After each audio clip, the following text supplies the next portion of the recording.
Hey friends!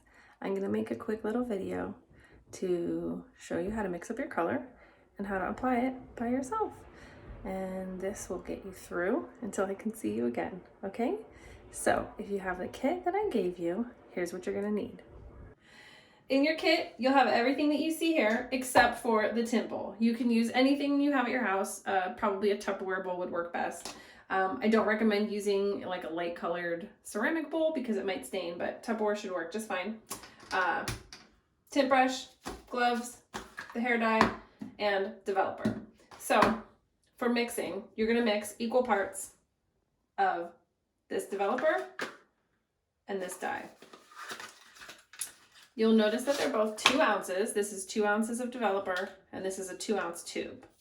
Now, if you're just gonna do half your head, you can probably get away with mixing 1 ounce of each.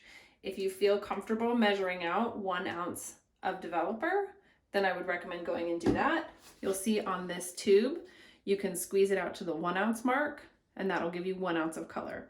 If you don't feel comfortable trying to measure everything out, just do the whole bottle and then the whole tube of color. You'll have a lot of color, probably more that you need, but at least you'll know your measuring is on target. So I'm gonna go ahead and mix the whole thing because I'm gonna do my whole head. So that is your whole bottle of developer. When you open up this, there should be a little metal seal. You just take the cap, kind of give it a little push and a twist, and then squeeze out the whole 2 ounces of color.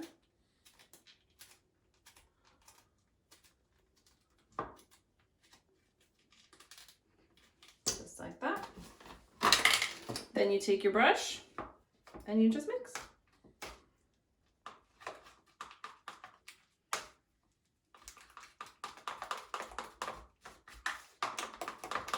You want to make sure it's all mixed smoothly, no more lumps.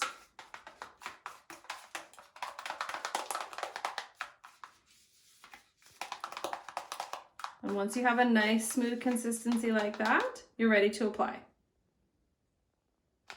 Okay, so step 1, I'm going to put a little barrier on my forehead. You can use anything you have at home, any kind of face cream, Vaseline if you really want to. This is like a sort of Vaseline type cream.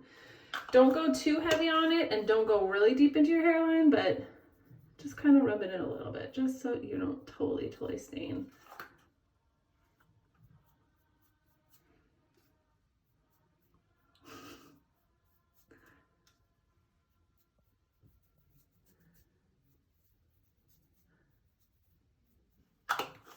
Okay, next, put on your gloves.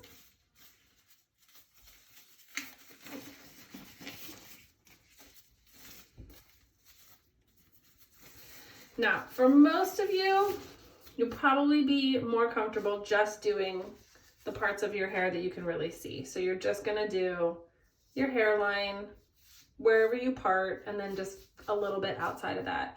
Or you can kind of think of it like a little headband on top here.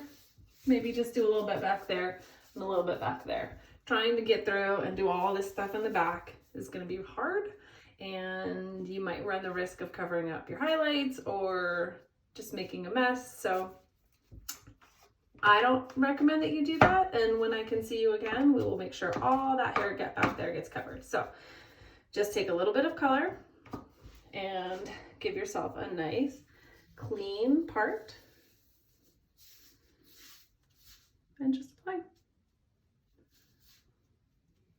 You want to keep the color just at your regrowth, but make sure also that you're obviously going slightly over where your previous hair color was. And then you just take a little slice with the tail of the comb, pull it over, and just carefully dab like that. And the key to making sure you get everything and making sure that you're not splashing it all over the place is just taking really nice, clean sections like that. And again, you're not worrying about getting your whole head, just the parts that you can really see for now.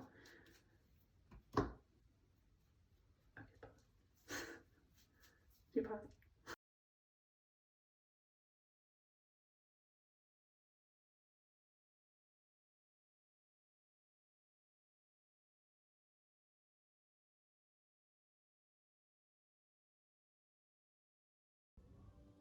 Okay, so once you've got most of the top of your head, or as much as you feel comfortable doing, covered, you're gonna wanna go back and just double check everything around your hairline like that. So, just carefully.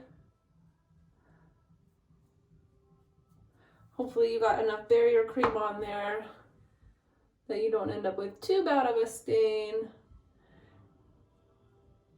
But this is where the grays are, so you're gonna definitely wanna make sure that you get them covered. And you should always do this as your last step, just to be sure you got everything.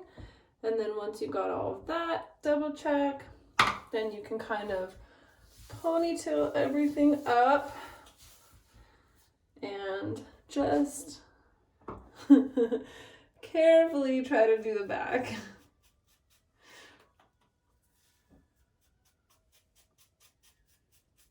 You don't need to go too nuts back here. We're just making sure the hairline is kind of covered, just in case you wear a ponytail. I have no idea if I'm actually getting this everywhere or all over my neck or what, but it's not that big of a deal. And so now it would be a really good time to maybe do a little twist and a little clip, just so everything's not hanging down. Keep it nice and clean. And you're gonna set your timer for 35 minutes from the time that you finish putting everything on, not the time that you start, but the time that you finish. So 35 minutes to process. I'm not gonna film myself washing it out because it's a little messy, but you have a couple of options. You can hop in the shower. Just make sure you put on, button down before you start doing this. You don't have to take off your shirt over your tint. Put on a button down, take it off, hop in the shower is probably the easiest way to do it. Put a little shampoo in your hand at the beginning and sort of massage around your hairline just to emulsify it and help get it off your skin. And then rinse everything off in the shower, probably 2 shampoos just to make sure you got all the tint off your head. You can also, if you don't want to do that, you can also flip your head upside down into either the bathtub or the kitchen sink if you have to. If you do that, which I do that sometimes myself at home, just make sure you grab a towel to dry off afterwards, but grab an extra towel for your face because it will all pour down on your face. You're going to want to have a towel handy so you can hold it over your face or cover your face, wipe your face off as you're doing it because it's going to all run into your face. So grab 2 towels. Otherwise, hop in the shower, 2 shampoos, condition as you normally would, and hopefully that will get you through until I can see you guys again. I miss everybody so much. I miss working. I miss the salon, and I will be there as soon as I can. Okay? Good luck. Bye.